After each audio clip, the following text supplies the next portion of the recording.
Hello everyone, চলে এসেছি আবার একটা চিকেনের রেসিপি নিয়ে। তো প্রথমেই চিকেনটাকে ভালোভাবে ওয়াশ করে নিয়েছি, তারপর লেবু মাখিয়ে দিয়েছি, এতে কোনো আষ্টে গন্ধ ওঠে না। তারপর অন্যদিকে কড়াইয়ে তেল দিয়ে দিয়েছিলাম, তেলটা গরম হওয়ার পর আলু দিয়েছি, আমরা চিকেনে আলু খাই। তারপর দিয়েছি পেঁয়াজ, আর এদিকে একটা পেস্ট করে রেখেছিলাম, সেটা হচ্ছে ধনেপাতা, দুটো পেঁয়াজ, একটা গোটা টমেটো, 7-8 কোয়া রসুন আর একটু মতো আদা।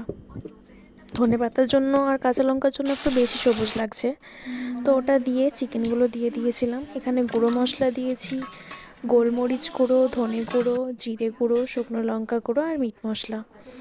এরপর চিনি, কসুরি মেথি আর একটু ভিনিগার আর হলুদটাও দিয়েছিলাম। দিয়ে যখন তেল ছাড়া হয়ে গেছিলো, তারপর আবার এক্সট্রা জল দিয়ে চিকেনটাকে ভালোভাবে সেদ্ধ হতে দিয়েছিলাম। তো এই হচ্ছে আমার রেজাল্ট, জানিও কেমন হয়েছে। আর এই যে দেখো, ভাত দিয়ে খাচ্ছি চিকেনটা, অনেকই টেস্টি হয়েছিল। তো ভালো